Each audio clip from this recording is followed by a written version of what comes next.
गीताश्री साहित्य भारती परिषद कर्नाटक इकाई द्वारा आज़ादी का अमृत महोत्सव के उपलक्ष्य पर डॉक्टर श्रीलता सुरेश का स्नेह भरा नमन। भारत देश ने 200 वर्षों की गुलामी के बाद स्वतंत्रता प्राप्त की। उसके बाद हजारों लोगों ने अपना बलिदान इस देश की माटी के लिए दिया, तब जाकर हमने आज़ादी पाई। हम ऐसे ही एक स्वतंत्र सेनानी की जो अंत समय तक अंग्रेज़ों से स्वतंत्र संग्राम करता रहा और अंत में एक गद्दार के कारण धोखे में कैद कर लिया गया और उसने हंसते हंसते फांसी के फंदों को चूम लिया और देश का मस्तक ऊंचा किया। वह वीर था संगोली का रायण्णा। जी हाँ, संगोली रायण्णा। संगोली का रायण्णा नायक का नाम स्वतंत्रता संग्राम के योद्धाओं में लिया गया है। संगोली का रायण्णा नायक कुरुबा जाति के थे। दक्षिण भारत के कर्नाटक राज्य में कित्तूर रियासत थी। कित्तूर से 13 मील उत्तर पर संगोली है। वहाँ का किलेदार सरदार रायण्णा था, जिसके पास अपनी सेना थी। वह कित्तूर रियासत का एक विश्वास पात्र सरदार था। उसका जन्म 15 अगस्त 1779 में हुआ और वह कित्तूर कर्नाटक के दोड्डा बारमप्पा बालप्पा रोगनवार के घर पर हुआ था। कित्तूर का राजा मल्लसर्जा की मृत्यु के बाद उत्तराधिकार का सवाल आया, क्योंकि राजा के तीनों पुत्र अल्प आयु में ही स्वर्ग सिधार गए थे। जब एक बच्चे को रानी छिन्नम्मा ने गोद लेना चाहा तो अंग्रेज़ों ने उसे उत्तराधिकारी मानने से इनकार कर दिया। इसके बाद उन्होंने राज्य के विरुद्ध षड्यंत्र शुरू कर दिए और अंत में लड़ाई के बाद अंग्रेज़ों ने रानी छिन्नम्मा और संगोली के रायण्णा को 5 दिसंबर 1824 ईस्वी में कैद कर लिया गया। परंतु रायण्णा ने अंग्रेज़ों के प्रति ज्वाला भड़क रही थी। जैसे ही वह कैद से छूटा, उसने अंग्रेज़ों के विरुद्ध आज़ादी का बिगुल बजाना शुरू कर दिया। उसने नंदगांव, विधि, सारन्ना और खानपुर पर हमला किया और अंग्रेज़ों को मार भगाया और उस इलाके में अपना उत्तराधिकारी बना लिया।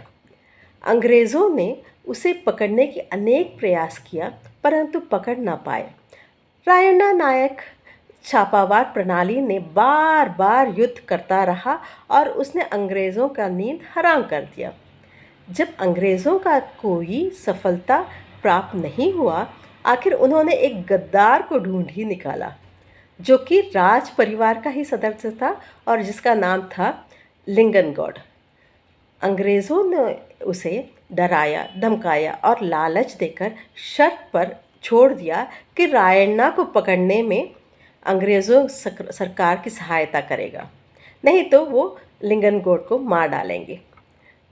अंग्रेज़ों की चोट से छूटने के लिए रायण्णा ने भी हाँ भर दी। जैसे ही वह वहाँ से छूटा, सीधा रायण्णा नायक के घर पहुँचा।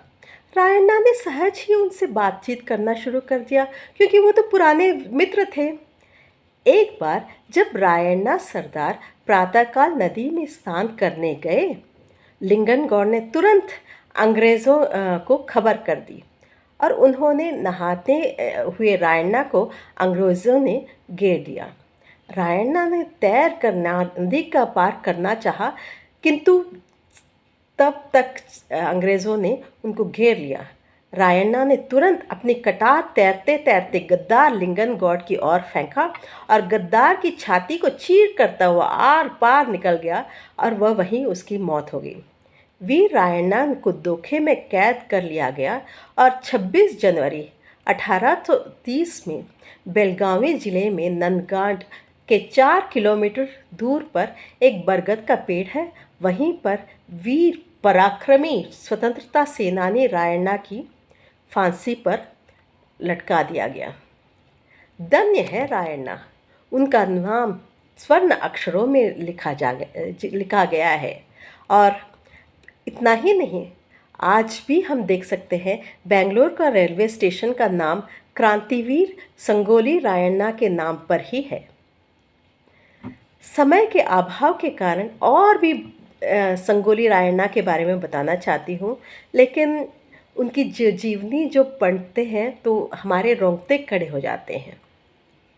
जी हाँ, ऐसे योद्धा वीर पुरुष के भूमि पर हम लोगों का जन्म हुआ, ये हमारा गौरव की बात है, सौभाग्य है। और हम भी प्रण लेते हैं कि अपने देश की खातिर संकट पर हम ज़रूर रुकेंगे नहीं।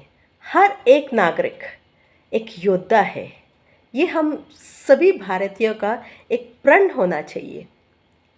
इसीलिए तो हम कहते हैं हमारा भारत महान था, महान है, महान रहेगा।